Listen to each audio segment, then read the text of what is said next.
Good afternoon, and thank you very much for joining us. Today we're talking about the industrial and logistics property sectors, which are at the moment red hot. I guess in part due to the pandemic, which saw in probably 15 months, 10 years worth of online retail adoption or acceleration of that adoption. There's basic economics playing out of demand outstripping supply, pushing prices and rents to record levels, compressing yields to numbers not seen before, and in many cases I'm hearing land values for logistics sites are much greater than residential, historically unheard of. But is it all a bed of roses? Will it continue? And if so, for how long? Well, to help me answer this, I thought it'd be great to hear from both an agent's perspective and also a developer's perspective. So I'd like to introduce you to my two guest speakers. First of all, I'd like to introduce you to Neil Slade, who's a director of Harris Lamb. Hi, Neil. How are you doing today? Well, good to hear from you. Perfect. Thank you very much. And James Drew, who's development director at Trebor Developments. Hi, James. How are you doing? Hi there. Yeah, good. Thanks. And finally, I'd like to introduce you to obviously Paul, who is my co-founder and brother of Nimbus. Paul, how are you doing? Long time no see. Well, thank you. Hi guys, nice to see you again. Hi. People. Cool. So let's start on a industrial agent's perspective with Neil. So Neil, we've probably known yourself and Harris Lamb for well over 15 years. I think you've acted for the family property investment and development business for that period. From agency, I think you're still doing some service charge management across some of our family property estates across the Midlands. But Neil, we first met each other probably sort of 13, 14 years ago on the Coal River Park development site, which was I guess, Paul and my first primary development project. And we bit off quite a lot, didn't we, I suppose, at that stage. It was about £4.5 million contract, 70,000 square feet of spec industrial sheds in the centre of on the A41 in Birmingham, and it had a few challenges, didn't it? But it was we got through it, and I think in the end it was a good-looking scheme. But back in the days when sheds weren't hot as well, isn't it? That was the thing. Yeah, it was. They are now, but it wasn't as sexy as it is now. Yeah. Perfect. But yeah, so Neil, perhaps you could. I think you've got some slides. Perhaps you could just sort of share those and give us a bit of a background of what you do, what you're up to, and I guess from an agent's perspective, what you're seeing in the world at the moment on the industrial logistics side of things. Yeah, I mean, if the slides that I've sent over, if there's a possibility that you can upload those your side, but if not, I can just talk through IT issues this end, I'm afraid. But so I can talk through anyway, so it'll say the same thing. I'll be able to do that for you. You carry on talking, I'll try and do that for you. So I thought it'd be useful just to set the scene in terms of where why we found ourselves on this call, effectively, that the impact of coronavirus on the industrial market, because that really has been the trigger for certainly the past 12 months in terms of the rental growth, the capital growth, and the demand for logistics. So rewinding back to the first quarter of last year, we went into the coronavirus in March time. That was on the back of some pre-existing uncertainty in the market with regards to Brexit, and there's been general election and so on and so forth. That the industrial market was relatively strong. It was good, but there were some misgivings about what was around the corner. You know, what would happen to the investment sector if the Labour government took control? You know, what did Brexit actually mean? What were going to be the short, medium, long-term impacts of Brexit? But it was hoped that 2020 was going to be a relatively positive year, and coronavirus bit, and we were sort of staring at our shoes in March and April, just wondering what really was going to happen to the market. You know, were we going to see a swathe of takebacks? Were businesses going to go to the wall? Where would the demand come from on the back of the virus, and in how long would it be with us as communities? And what that led to was market paralysis. You know, people sat on their hands. Nobody was really committing to any buildings, irrespective of size. There were very few deals happening in the market. And there was just general uncertainty. So irrespective of sector, whether that be storage and distribution, manufacturing, there was a real use the word again, but uncertainty in terms of what was going to happen through 2020, going into 2021 and beyond. And that lifeblood of the Midlands market, the general, the calls that were coming into the office, they disappeared. So across all the sectors, it was relatively bleak at that time. And what we saw in the early days coming, or starting to deal with coronavirus, that there were drive from property companies, from developers to treat with their void portfolios with deals of the time. So those deals that were happening in sort of the first going to the second quarter of last year were in the main driven by, certainly on the logistics side of the market, driven by NHS contracts, PPE, short-term 3PL requirements. There were some incentivized deals. There was no pushing of headline rents.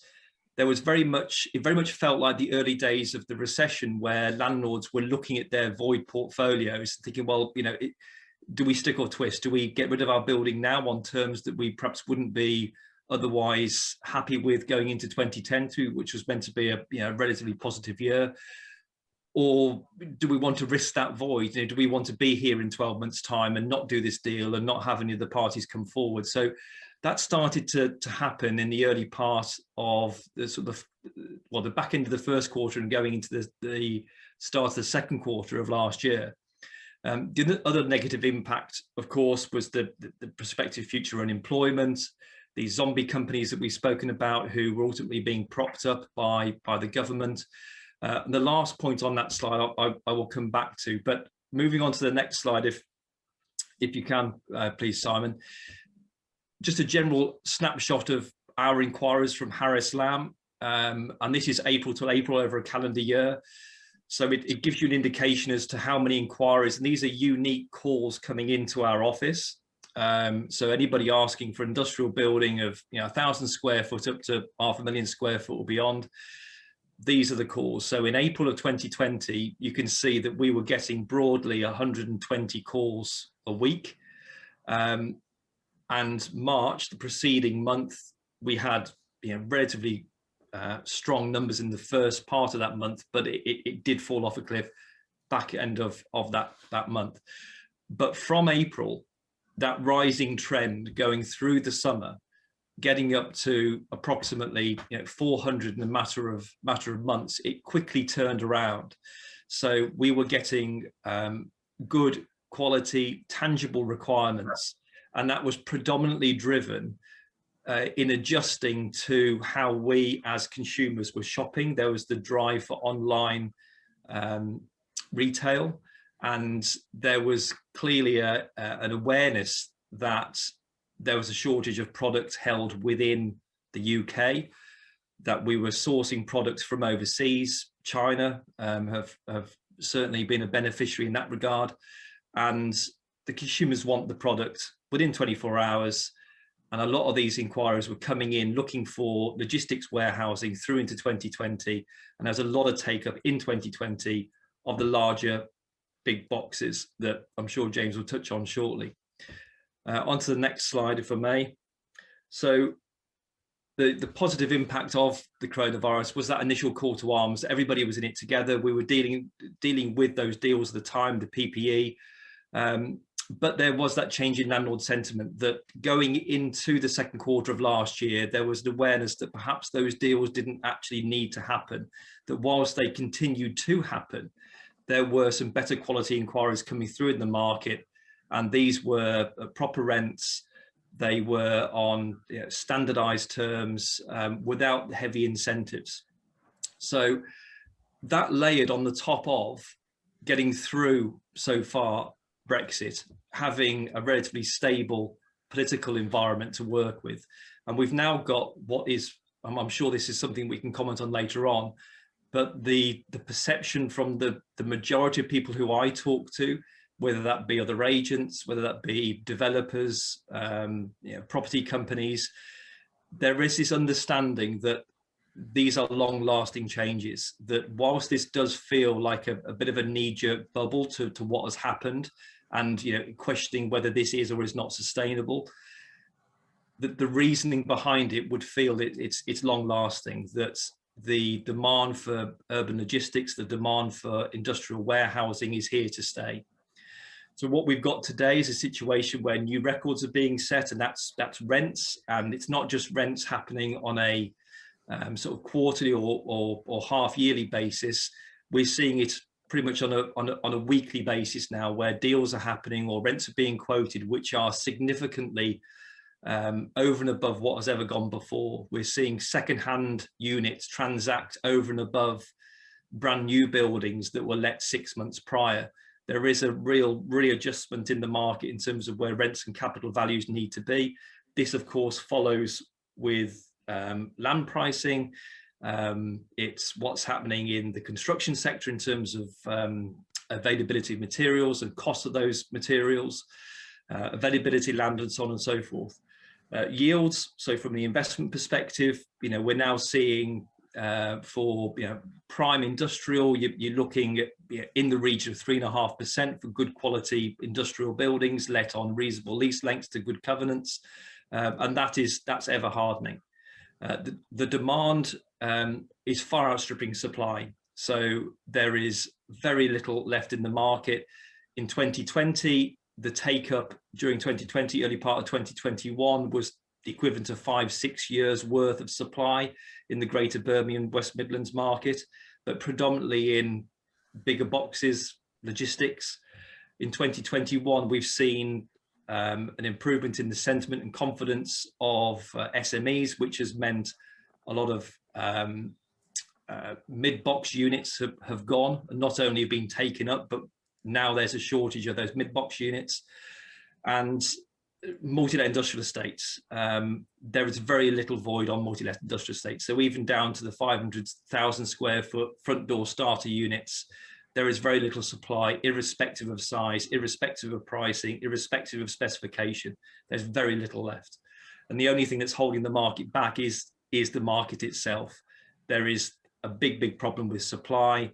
There is demand from developers to go and build out new units. There is demand from property companies to take back properties on their own estates to try and drive the rents in the market that if they're fully let, they can't otherwise do that. And so those market forces are driving the rent and capital values. So just a quick, that's across all sectors then. So, we're talking about not just logistics, the big boxes, it's all the way down to the SMEs, the 500 square foot kind of small SME units or micro units and stuff like that. It's across everywhere concurrently then, is it? It's not. Yeah, I mean, and this is sort of looking back at what has happened and what is happening. So even if we rewind 3 or 6 months, there was the question mark as to what would happen on the back of the pulling away or withdrawal of the furlough scheme. Would that mean that a lot of these smaller zombie companies who perhaps were reliant on government handouts and so on were going to go to the wall? Now, I'm sure there are businesses out there who eventually may tip over, but the lion's share of the multi-let industrial estates that we deal with, whether that be from a transactional basis, from an agency perspective, or whether that be something that our management team look after, we're collecting thick end of the 100% rents every quarter. People are paying the rents on time. We haven't got many tenants on watch lists. Rents are being driven very hard by landlords at reviews and at renewals. So that question mark as to whether the bubble was going to burst, that has been asked now for 12 months or more, it's only ever improving. There hasn't been any. Well, I can't think of any examples at the moment from my experience that would suggest any particular sector within the industrial market is struggling.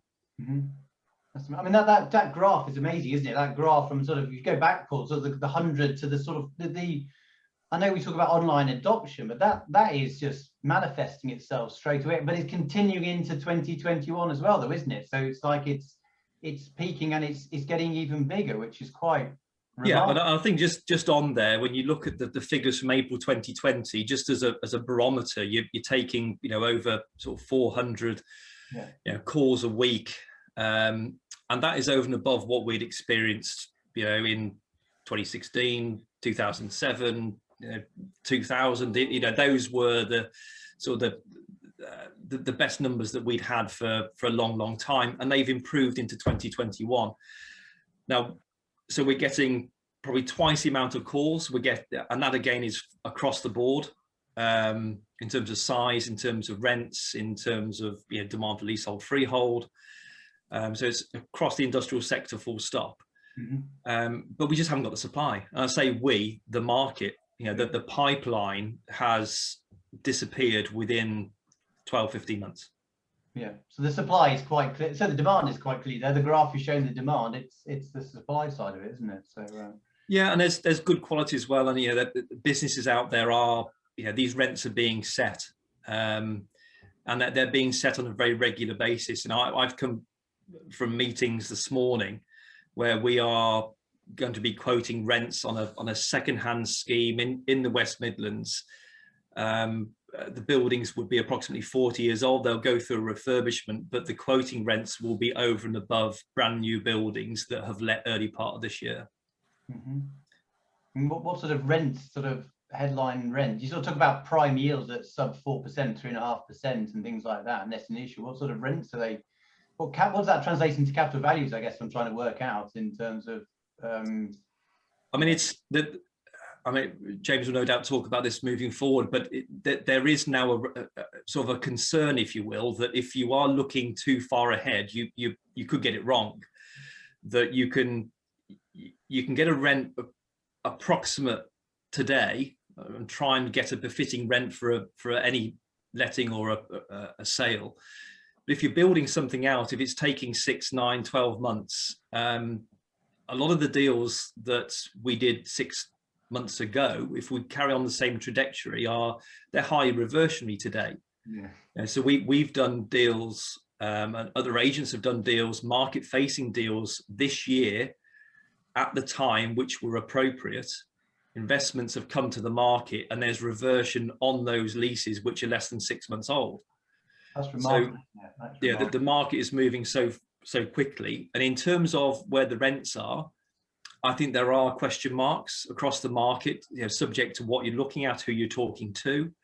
I think if you look at the dearth of industrial land in, say, Greater Birmingham, and where what that might be worth as and when those prime sites do come through, coupled with build cost, will we start to see double figure rents being paid on mid-box units in the relative short term?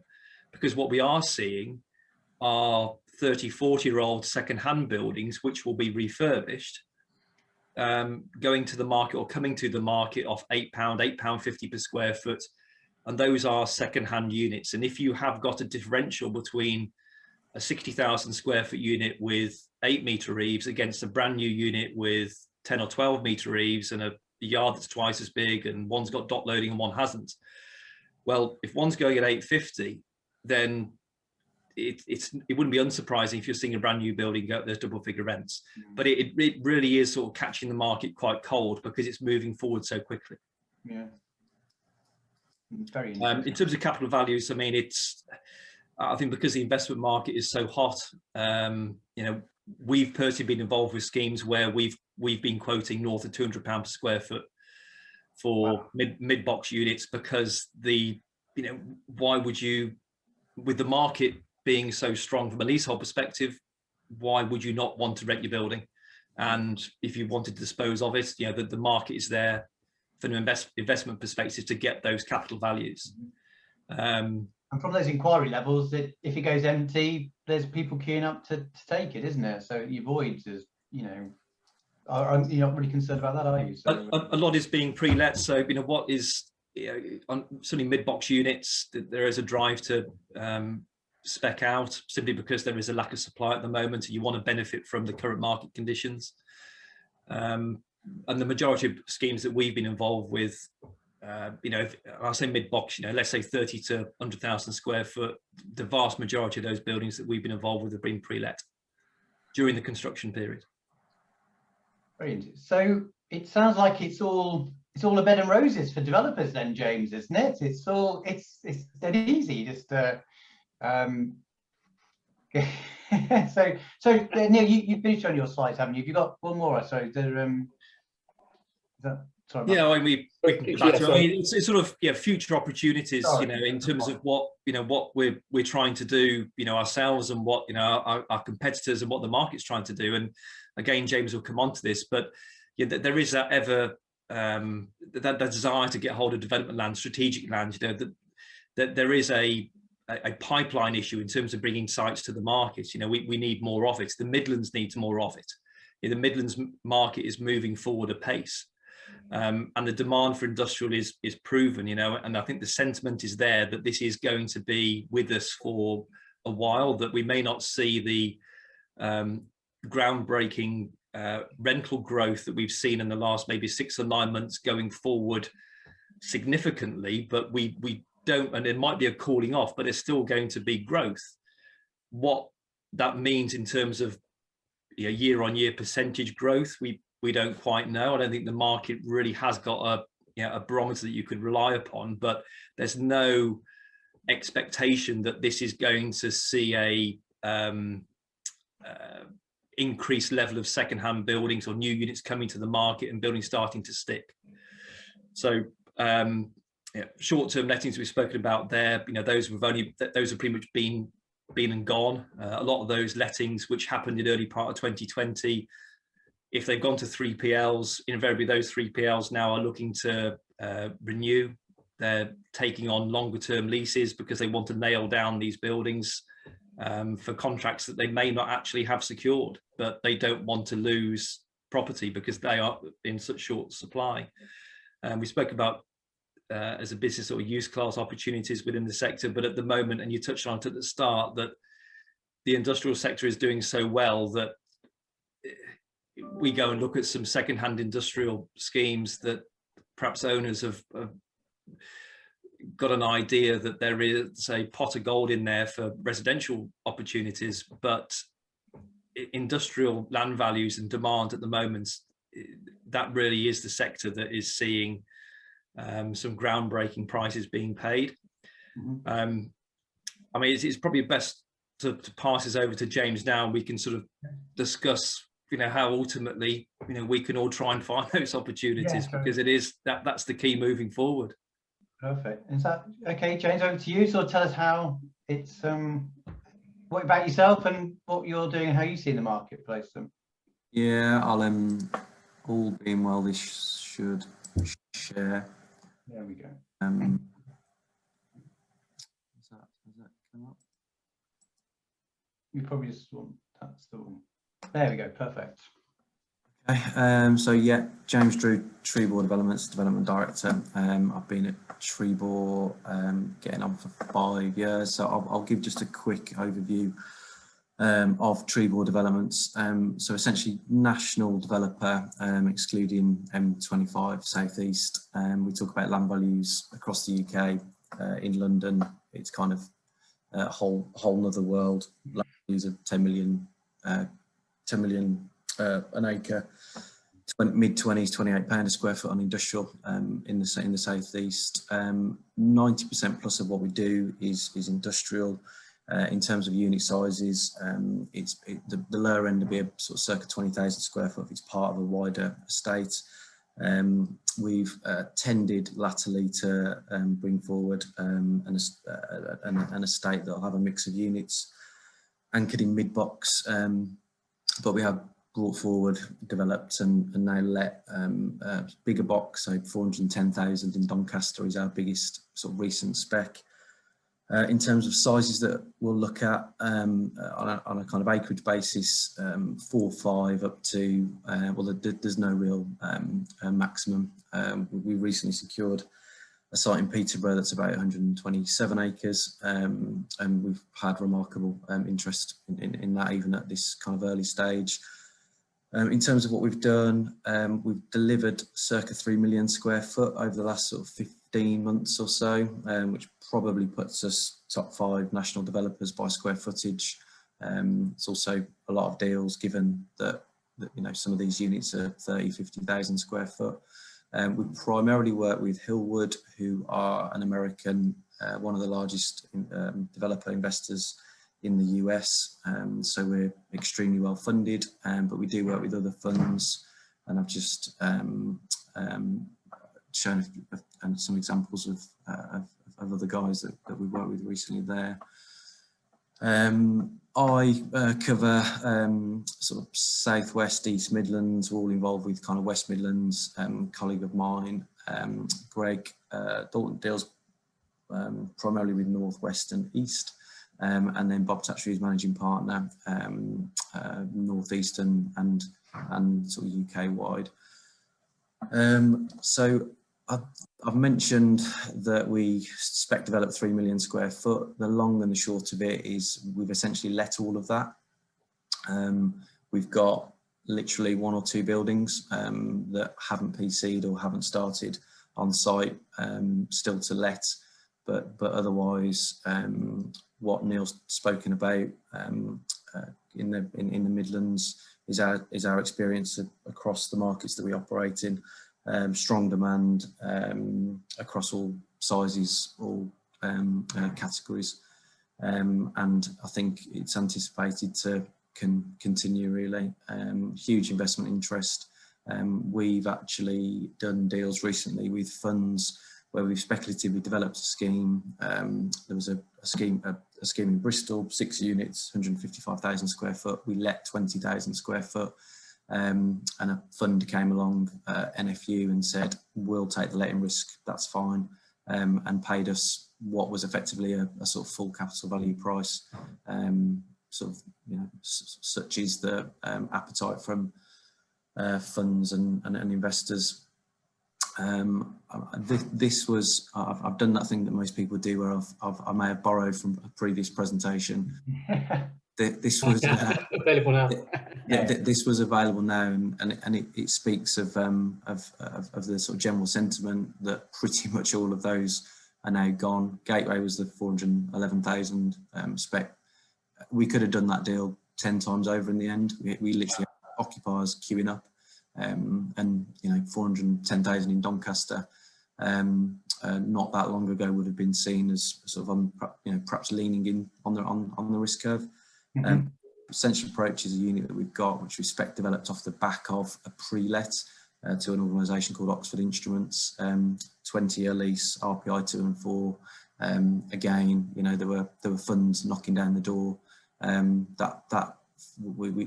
was a forward funding sale of that pre-let next door to the Essential Approach image that you can see at record levels for Southwest, and that's being delivered now. Trinity Park let to Bleckman Logistics, who do a lot of Gymshark work, expanding, as you can probably imagine. Haverhill spec scheme, lots of units let before we've even got going. Avion, lots of interest, will probably be gone. You know, could well have gone whilst I've been on this on this presentation. All 70 let to DPD, Telford, UPS, not DPD. So some, you know, really strong covenants as well, and a mix. And then there's a range there of sites that we've got coming forward. Northampton, big schemes in Peterborough, Delta Park, 30 odd acres. That's probably going to be gone before we start. Flagship Park's 127 acres that I've mentioned. Very strong interest. And yeah, other schemes there that could well be gone before we've started. I'll perhaps come back to that one. That's just a little bit more about us. I've just done some very, very high level sort of challenges, 'cause I kind of had in mind that I would speak for 10 minutes and we'd probably talk around some of the key points. Simon, you just mentioned that everything's rosy being a developer. I think the reality is, as Neil has sort of described well, on the occupier side, the demand is there. There's strong interest. I think we've had 10 years worth of online retail growth in, you know, in 10, 15, 12 months, 12, 10, 15 months, probably less. Or probably more growth, I should say. What that has done, it has meant that schemes that developers perhaps thought would be a 5-year, 10-year, you know, scheme on the books, if you like, has just massively been brought forward.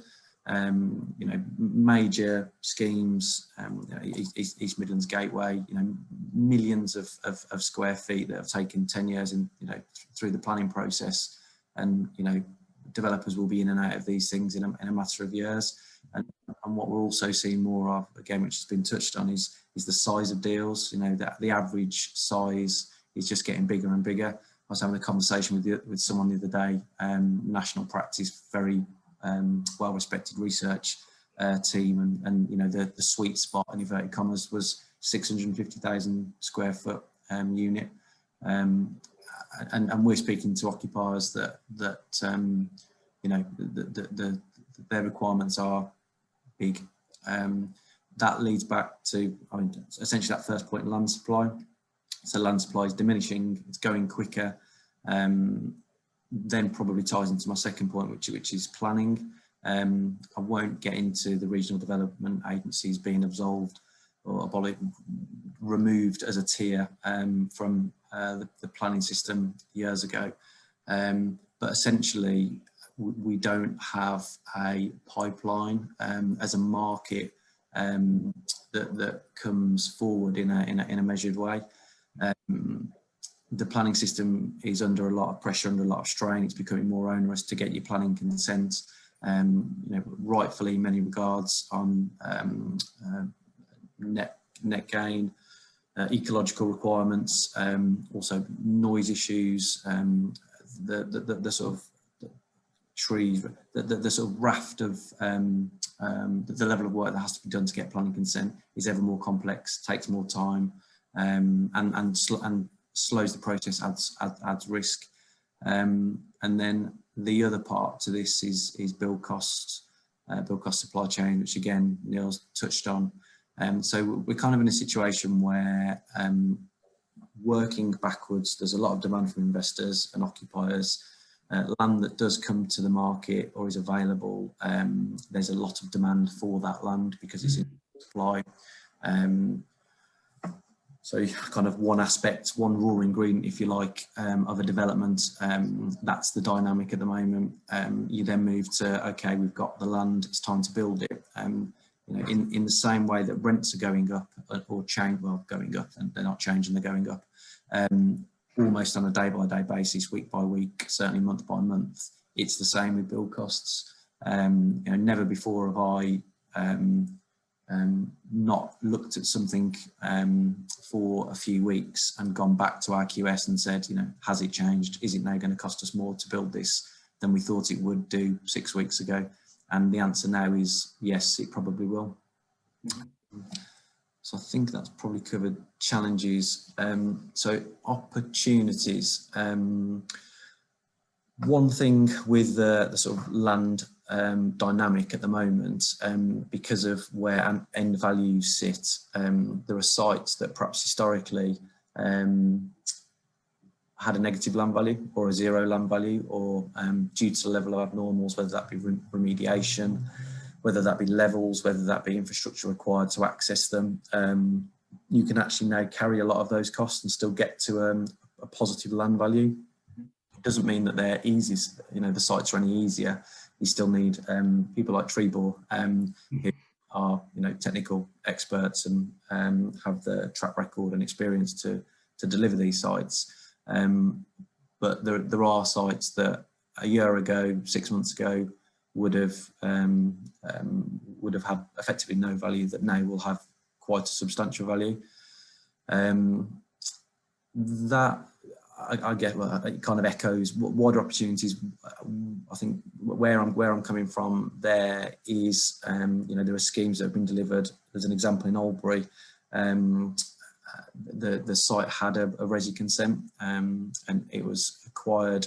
A single industrial unit was developed. It was let to a good engineering business, and the market, to say went mad would be wrong, but the investment price that was paid was well ahead of initial expectations, and that is an example where the kind of default, oh, I've got a piece of land, therefore the best use of this land and price that I will be able to ultimately get is resi, isn't is no longer necessarily the case. It's certainly not a straightforward default.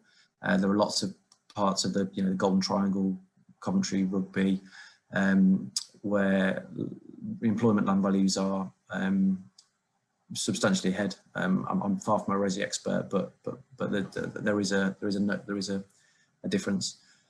Another opportunity that I've listed is, as Neil has said, occupiers are becoming more and more aware that they can't just have a requirement, have 5 options to look at, and have their pick.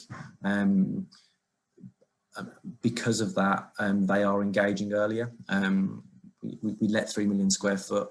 We let that 3 million square foot to a lot of the the well-known 3PLs and online retailers and the like. And given that work that we've done with them, and given their expansion plans, I had a call this morning with a 3PL, and they acknowledge and realise that for business continuity for them, for to ensure that their business operates and they can kind of keep up with demand in some respects, they do need to commit a lot earlier. And it's interesting because it's, again, a point that was touched on is, they were almost asking if we would be prepared to provide them with a proposal. We will, but it wasn't lost on them that build costs are increasing, that rents are going up. I was speaking to an agent recently, and that they were saying on some schemes that they're not quoting until they get closer. And that they were recounting that they were speaking with an occupier, and the occupier said, "Oh, do you think there's any movement on the rents?" And he jokingly said, "Well, there might be, but it won't be in the direction that you want." So occupiers, the large national, international firms are aware that of the market dynamic, and for us that brings opportunities to leverage sites, and there's the option to bespoke things and produce ultimately very, very good high quality employment buildings, which is what we're all about. So James, there's a quick question from me. So you got resi versus obviously employment land and stuff like that. Do you think the marketplace is widely aware that you can out-compete resi? Because I said the default normally is it's a bit of land, let's look at resi primarily, but you've got, you could, as I think we talked about earlier, so you can encapsulate some of the remediation. You've got lower abnormal costs potentially with hard standing and the rest of it. So do you believe that the marketplace is aware that you might be the box, no pun intended, the box, one of the box seats in terms of the use of that land? It never fails to surprise me sort of how often siloed sort of resi and employment the worlds are. I've got sort of good friends that resi is what they do, sort of strat land promotion, that kind of thing. And I've been speaking with them, sort of saying we should have a chat. I don't think it's widely known. I think things like this, where when the BBC, when there's a story on the One Show on the BBC about the growth of urban logistics, big box logistics, the story, it is getting out there, but there has been the growth has been over a short period of time. I've bid on sites 12 months ago, 15 months ago, and the land value was probably half what it now is, and maybe 30% less than that half 6 months before that. So we have had substantial growth in a relatively short period of time. So I would say, I don't think, if you said to most people, is it a simple question that residential land values are always higher than employment? Most people would say yes, it is. The reality is it's not that clear cut anymore. Yeah. And what about the LPAs, the local planning authorities' view of resi versus it obviously depends on the location, but do you see that they favour of pushing more housing or pushing employment, or do you see any differential? Yeah, I mean, again, I guess coming back to that sort of silo reality, I'm sort of far from a residential expert, but you know, everyone knows that works in property that that national policy is all focused on housing numbers, and you know, understandably, the reality is, if you're building more houses, there should be, to my mind, and I would say this, but there should be the same emphasis and mindfulness, if you like, of bringing forward employment. What's actually happened in many instances is, you know, there's been this conversion of what would be historically redeveloped employment sites for residential. So you've actually had a kind of worsening of the land supply situation. And it is part of it. When you speak to a landowner, you know, if you've got a site, you know, from what I understand with resi, you know, if you've got a large site, you could well end up need to do deals with multiple national house builders. You've obviously got affordable housing provision. You've got Section 106. You've got SIL. You know, with us, if there's someone out there listening and you think you've got a nice 50 acres, you know, we are a ready, willing, able purchaser, if you like, to you know, on the basis that you can get the right kind of planning for employment. You know, we will buy that 50 acres, and you know, that's a single deal. And the conversations I have with planning consultants that we use is the general theme is that employment is more straightforward, if you like, very generally speaking, than can often be the case for residential. Residential anyway. So yeah, so you can outbid them and it could be an easy planning ride. So it's just not necessarily known in the marketplace that you can, with the current prices, and I guess is the part of this, the current prices and the current yields, the rents, except the capital values can generate that value. That very interesting. Yeah, and it was interesting. I had a conversation with a kind of rural agent recently, and land was owned by an entity that wanted to see something positive to their mind done with the land, and the kind of the default was there's a need for more housing, therefore that would be a positive thing for the sort of local community, if you like, to create more housing. And the conversation that I had with the agent is, you know, understand where they're coming from, but the people also need to work, there is a lot to be said for bringing high quality employment into a location. Yeah, cool. Okay, brilliant. Is that, do you have any more on your slides? Sorry, is that the I think that was it. I'd mentioned just there were some guys that we've worked with, and then I think this was probably a shameless plug, but I've probably covered it in terms of, you know, we're here to look at sites ultimately to deliver employment space, and we do have a lot of expertise in some of the things I've mentioned: complex brownfield sites that require grant support. Yeah, I think that was everything. We'll definitely be your contact. We're basically looking at all shapes and sizes from about 5 acres plus. It needs to be considered and mixed, doesn't it? But Paul, perhaps you're happy just to show us a few bits. I think some of the land value stuff might be quite interesting with Nimbus, and obviously comparing resi land values and comps. But Paul perhaps can give you a quick overview of what Nimbus can perhaps do. Yeah, sure. So some of the stuff that was really kind of interesting me was really just sort of thinking about, well, how do we, if land is in so short supply, how do we find out stuff that's going to stack up and going to be relevant? And I was just kind of thinking a little bit about some of the densities that we kind of think about for resi and what we think about for sheds. So in my head, you know, 40% site coverage for a shed is typically kind of okay. If an acre is 43,500 square feet, then 40% site coverage means I'm getting 17,000 feet an acre onto a site. Typically in the space we're talking about at the moment, so outside London, I'd be expecting 14,000 feet an acre for resi. So actually we're kind of 20% more building put onto these sites. And of course, if we're quoting £200 a foot for sheds as opposed to resi, then actually if we search in areas where those residential values are less than £200 a foot, we're always going to have a higher land value than the residential values in those areas.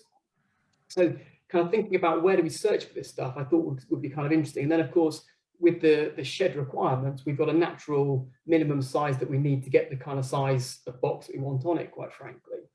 So I suppose to kind of bring that to life a little bit, I thought I would start off with some basic stuff. So I thought I'd go for a little trip down memory lane for Neil, just to kind of keep him happy. So this is dear old Corriver Park. This is where Simon and I did our first development. So it was a 65,000 foot, 70,000 foot scheme in effect.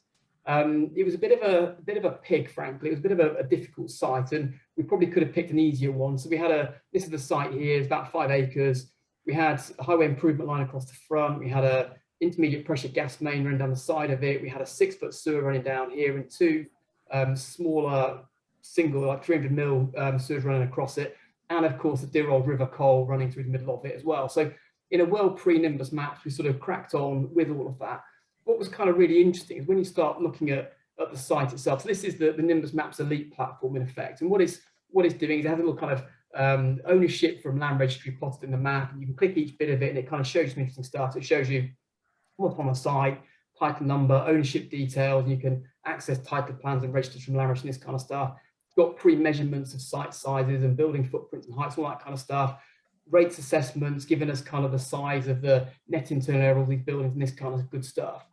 But the bit that's really relevant for us is that, of course, Corriver Park, the clue was in the name, it flooded. And of course, in the world pre-Nimbus, we didn't really know an awful lot about that when we first committed to our first scheme, quite frankly.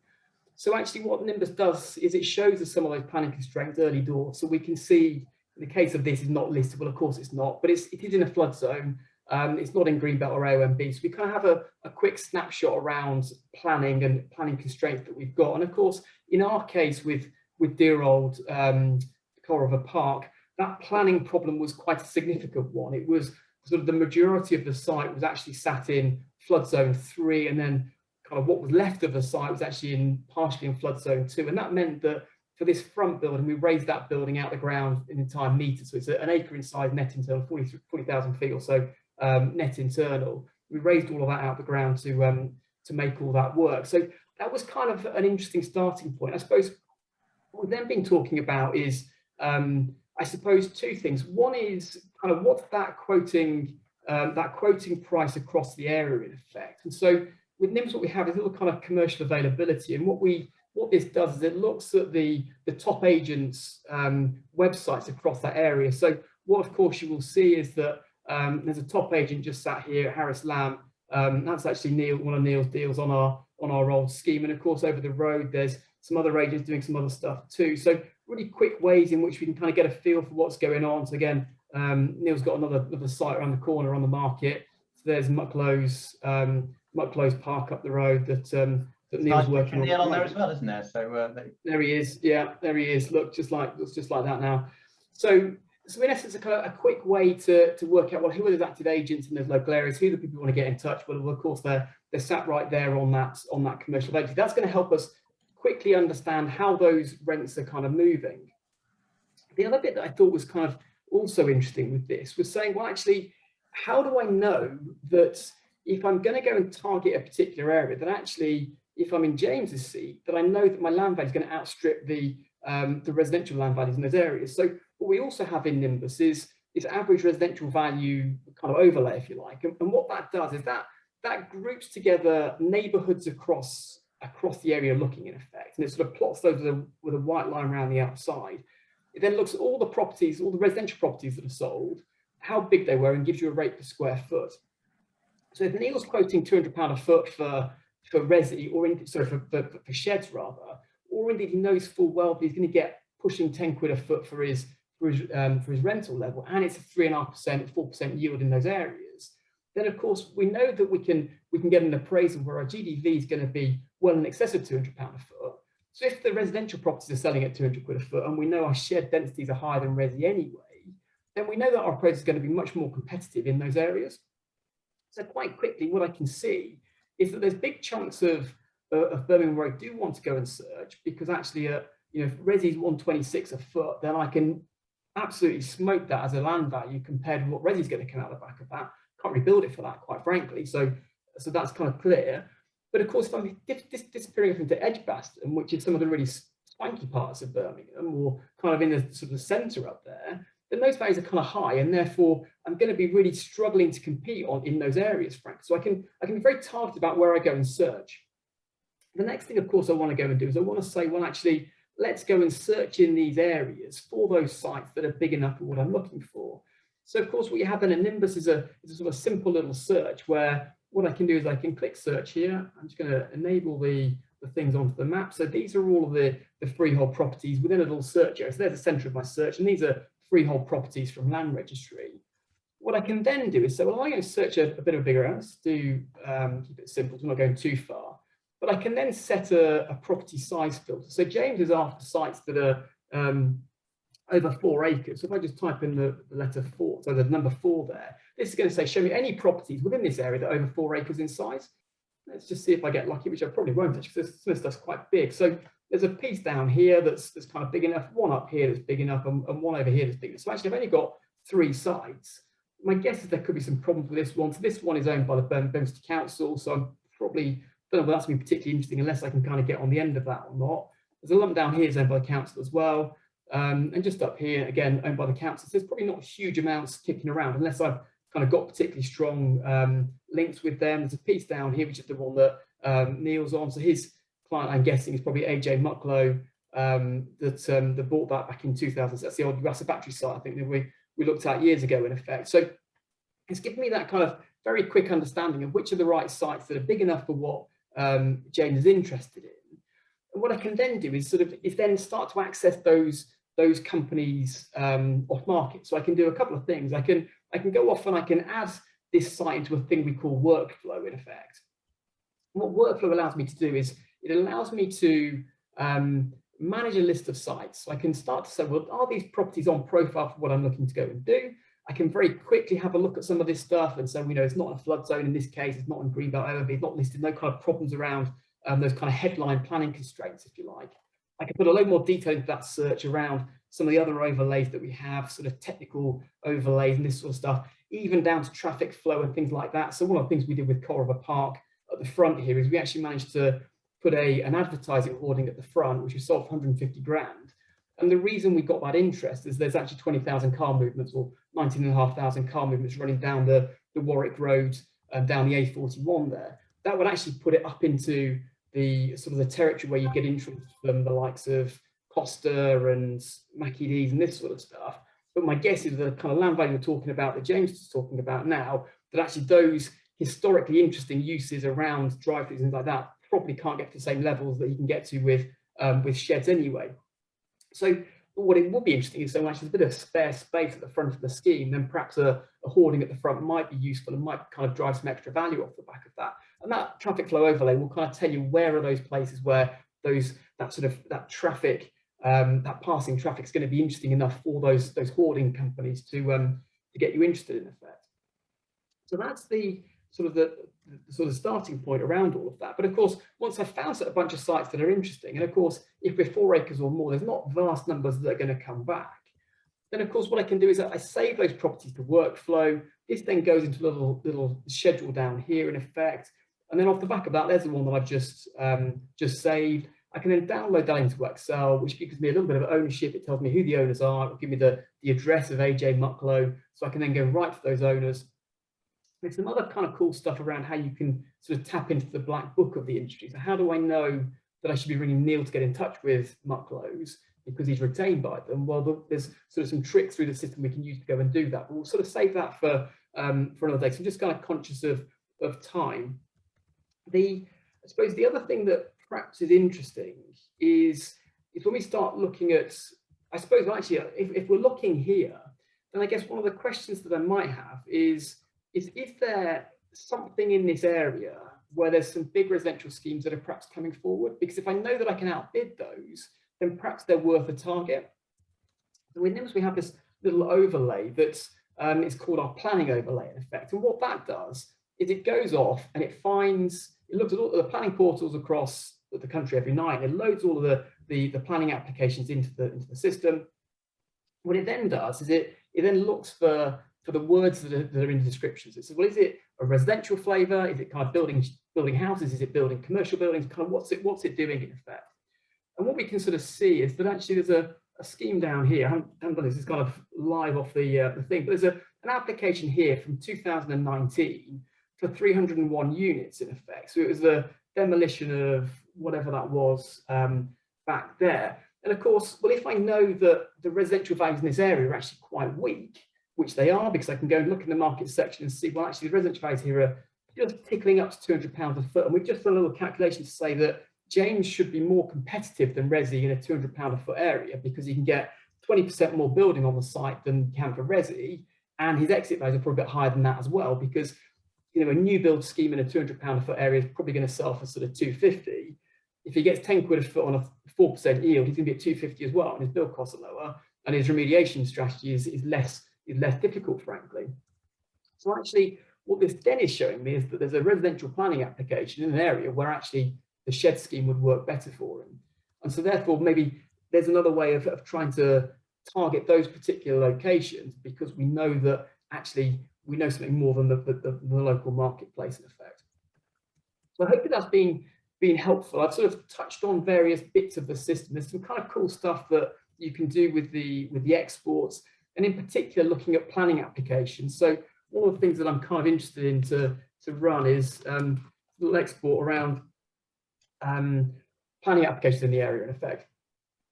This is our planning export. What I can do is I can go and search Birmingham City Council or any council across the UK for industrial schemes in effect. And I can go off and it'll find planning applications that are talking about factories, warehouses, industrial, B1, B2, B8, and this sort of stuff.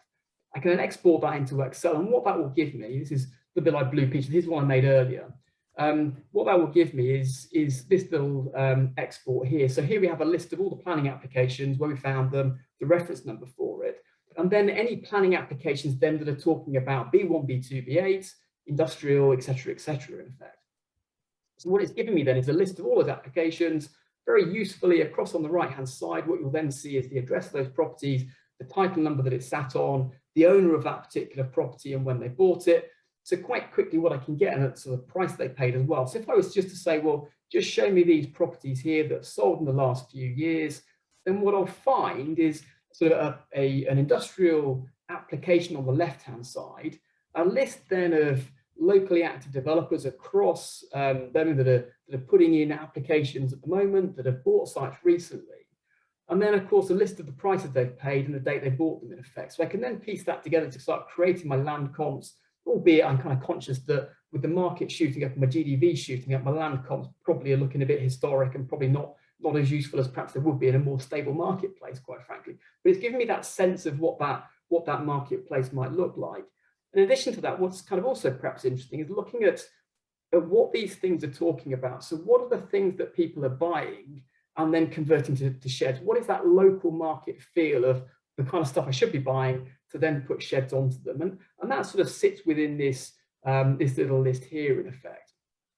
So hopefully kind of interesting down here. There's one knocking down a pub and putting a shed on it. That's kind of a new one for me, frankly. So that's something that's the Globe in Aston. They're knocking the pub down, GR33N Holdings, and knocking a pub down to put a shed on it. This is the world we now live in, clearly. So hopefully that's been helpful. I think I've probably said enough there, Simon. Yeah, I think that's helpful. Well, there's obviously that's just a whistle-stop tour. But I think that some of the things I've sort of taken from that, I guess, is James sort of saying, well, I'm siloed, I'm not a residential expert, but you might be competing against residential. So I suppose in Nimbus, you've got that residential view of the world and what the square footage is. And if you take some basic numbers, you can actually, if you're not massively familiar with an area, you can quite quickly work out what your kind of residential land values are, and then you can see whether you could compete or not compete, knowing what you know. So if you are starting to go against that, I think that's really helpful, isn't it? And obviously you've got the quoting rents for in an area, at least you've got that in an area, guess you're unfamiliar with again, you've got the local agents sort of quoting. So you've got quite an interesting knowledge base around values and stuff like that. Yeah, I think you sort of go a stage further. So the thing that I've just shown you has been sort of looking at sheds and looking at kind of the land values for sheds, but you can do the same thing on a residential basis and saying, well, actually, here's 10 units that got put on this site and that was sold for £1 million and it was an acre in size. So I know that land values of resi are £1 million an acre, and actually I'm at £1.2 million. My bill costs, you know, you can kind of piece that together as part of it, and then that kind of can educate that search as well to make sure you're really kind of refined in on the sites you're targeting, frankly. Cool. Okay. So I mean, that's just a whistle stop. There's obviously a lot more, and I think we'll put the link in if anyone wants to take a a demo or a trial of it, you know, you can have a free trial of Nimbus, and we can get somebody set up to that. So we'll put that link in. But Paul, do you want to see if there's any questions? Do you want to do the bit on Yeah, sure. So if people want to see Nimbus, Simon, you're going to put a link in the chat, are you? So they can now. So if they want to see it for themselves, we can get a full demonstration of it, or they can take a trial of it, and we can just get one of the team we can hook them up on that. So I'll put that in into the chat while you're talking. Fabulous. There was a bunch of questions that were in the chats that I think have been, so Neil's been sort of eagerly working through some questions there. Let me just see if there's, so Talat has put his hand. Let's just see if we can get Talat up to speak to us. Just going to try. Hi Talat, how you doing? Good, Paul, thanks. Can you hear me okay? Yeah, absolutely, yeah. Great. Neil, thanks a lot for answering as many of those questions. One question that just comes to mind to me is a couple of months ago, I was looking for some commercial property for a friend of mine who has a printing business. He was kicked out by the landlord, and we eventually, as you said, it was very difficult finding the right size. We were looking for 5,000 square feet. Eventually, we got something out around about £8.50 per square foot. And we grabbed it because it just seemed to us the prices were going up and up and up. But in the process of doing that, we also looked at just buying some land and building a building on top of it. And one of the things that we came across was buildings that can be erected really, really quickly within, I think, 3 to 4 months or so. They're not temporary, they're permanent, but they're quite, not flimsy is probably the wrong word, but they're quite light. Now, is that something, is that a market that could potentially work, or is it really something which is quite bespoke, very high spec type buildings that we're talking about? I mean, I don't know what exactly you've looked at, but I have seen owner occupiers build smaller units, which is like a box profile frame, if you like, as opposed to sort of steel portal RSJs. And those bolt into you put your concrete pad down, and you bolt in the system on the top, and it's a single skin unit. It's perhaps more seen in maybe agriculture, of temporary storage accommodation, and so on, but it's not something that I'm hearing is going to be rolled out from sort of mainstream developers. It may be something that if owner occupiers have got a piece of land, it's a lower cost option, but it's not something that I've seen come into the market in terms of what developers are looking to do. Okay, thanks. Fabulous, thank you, Tart. Michael's got a question too. Let's just bring Michael up. See if we can get you to unmute yourself, Michael. Hello. Hi, Michael. Can you hear me? Hello, yeah, can you hear me? Yeah, absolutely. Yeah. Oh, good. I just have a question. I just posted in the question and answer. Are the industry units demand are high, evenly high around the country, or just around the seaport area only? In terms of working height of the buildings, is that, sorry? No, I mean the demand. The demand for industrial units, storage and distribution. I mean, in terms of the Midlands market where I operate, which is predominantly sort of South Manchester down through to Worcestershire and across the East and West Midlands, there's just been unprecedented demand. So whether it's been Midlands, North West, North East, James has spoken about take up in the Doncaster area.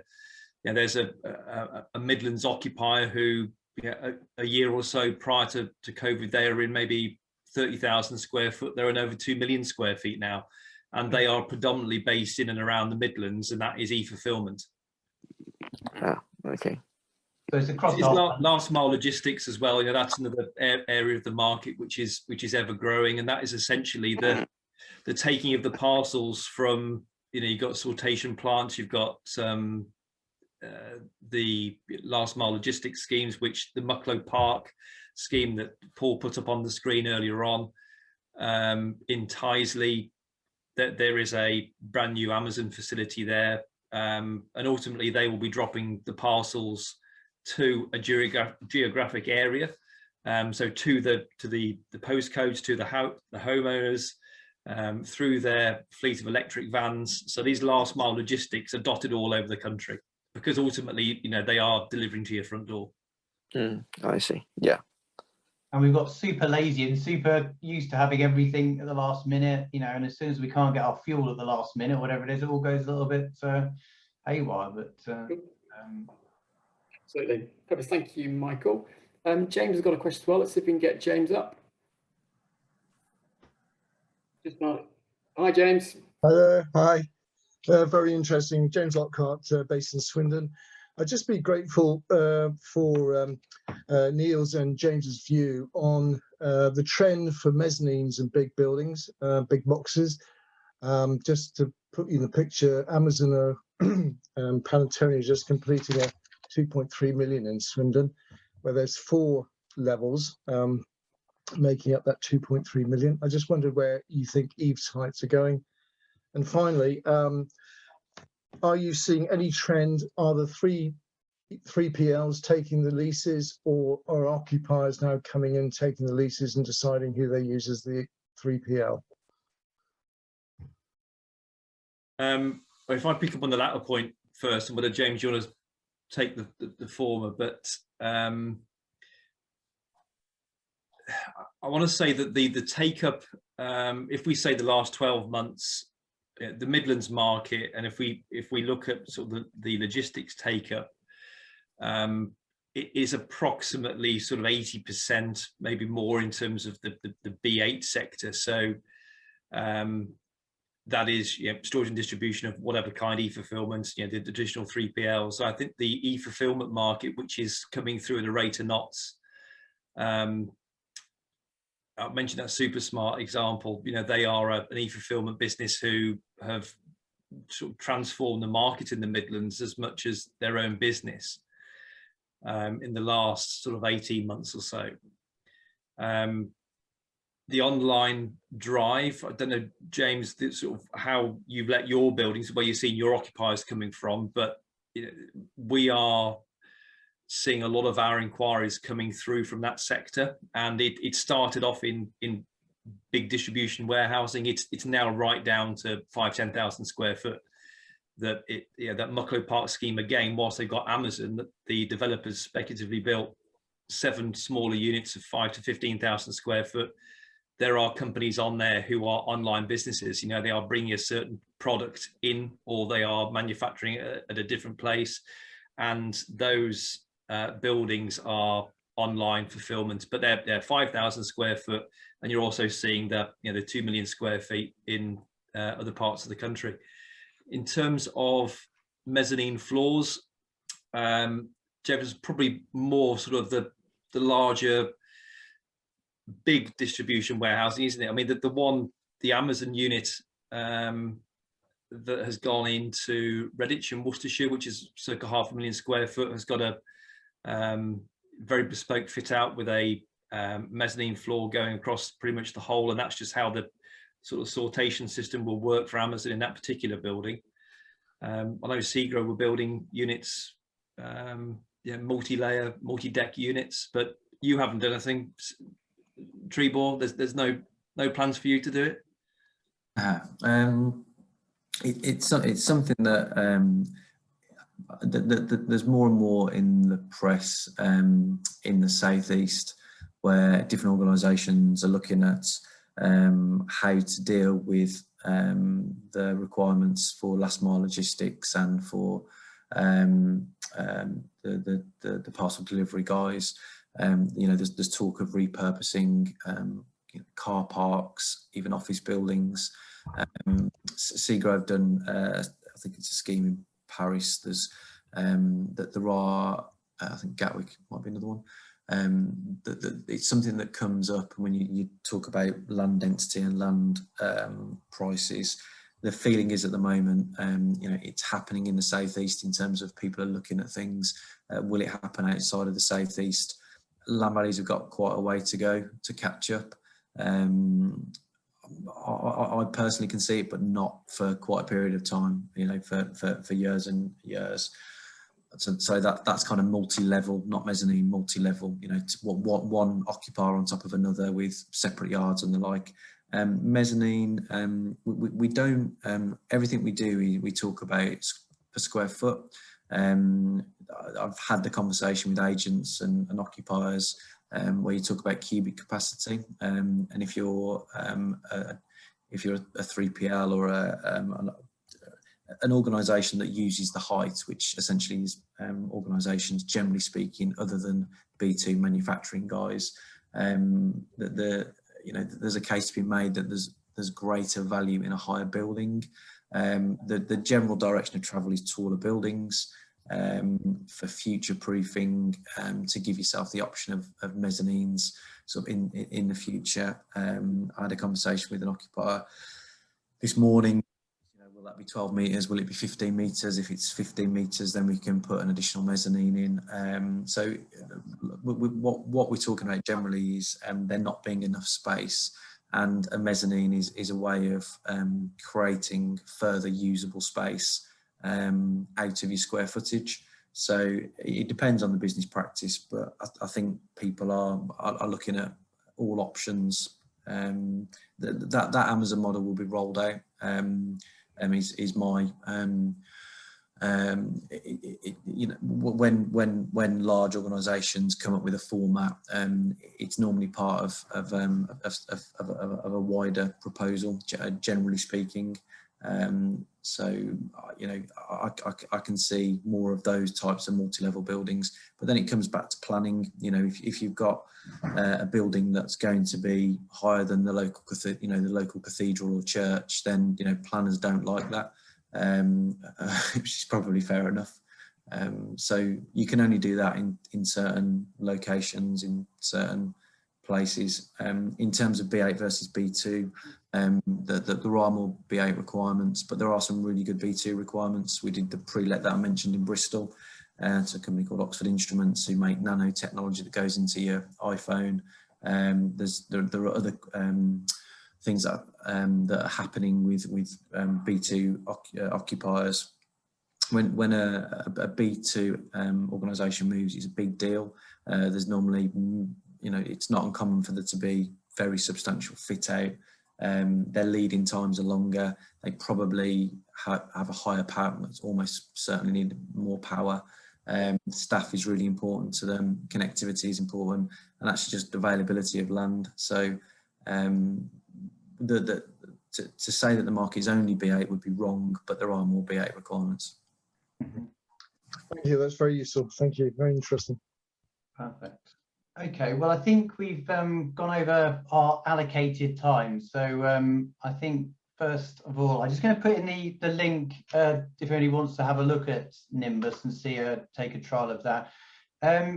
Guys, we'll send your contact details out to anybody that wants to see. If you're happy with that, just to sort of double check you're happy for your contact details to go to the attendees, Neil and James, in case they want to contact you directly, privately, if that's yep. okay.